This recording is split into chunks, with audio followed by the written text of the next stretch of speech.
Commencing counter-tyranny operations. Well, it would be late on a Friday before the weekend when they were hoping you weren't paying attention that the communist governor of California, Jerry Brown, would pass a whole bunch of anti-Second Amendment legislation.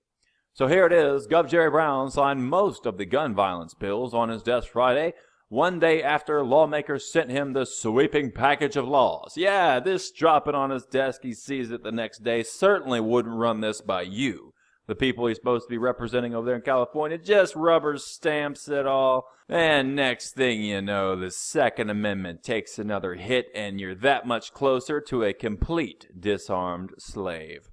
So let's take a look at the implications here. Bills the governor signed will require an ID and background check to purchase ammunition and create a new state database of ammunition owners, which by default is gun owners. So yes, there is now a database of gun owners upon which you are registered as, and we all know registration leads to confiscation.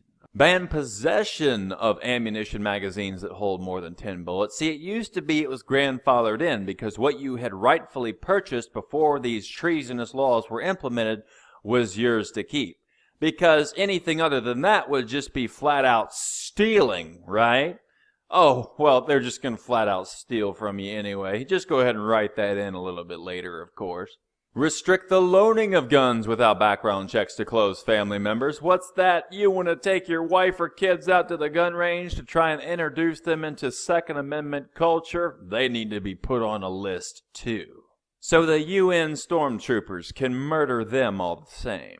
It's also rather interesting to look at the bills the communist governor vetoed. For instance, put an initiative in the November ballot to clarify the theft of a firearm is grand theft and is punishable as a felony. Oh no. If a criminal steals your firearms, we gotta go easy on them. But for all you law-abiding gun owners out there, we just need to make your Second Amendment right to self-defense absolutely as treacherous and difficult as possible. Oh, and look at this one he vetoed. Require stolen or lost guns to be reported within 5 days. Oh, no, we can't have that. It needs to go unreported for much longer so the trail can go cold and the ATF can ship them to narco-terrorists. You know, kind of like they did via Operation Fast and Furious. Oh, and just to make you feel all warm and fuzzy inside, he struck down this one. Limit Californians to the purchase of one rifle or shotgun per month. Well, they already know you're not going to be buying a gun in a different caliber every other month because you won't even be able to afford to feed it because you'll probably be paying $50 to $100 to pay for the background check on your little $10 box of ammunition. Not to mention the communist Chinese UN stormtroopers will be showing up at the residence listed in the database they're creating for gun confiscation. Oh, and Californians, your little buddy here, Jerry Brown, likes to hang out with terrorist leaders.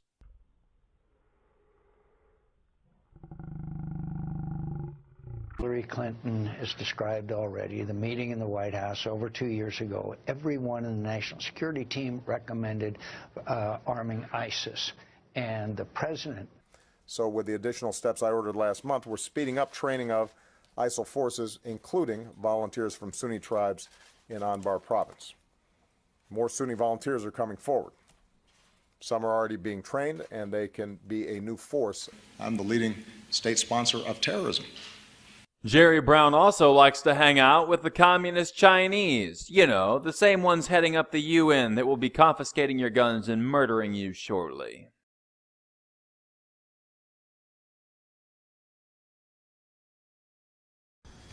As a result of our efforts, our two nations are working together more closely across a broader range of critical issues.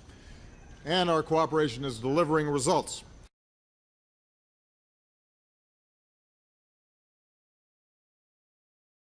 We demand the full implementation of all relevant UN Security Council resolutions.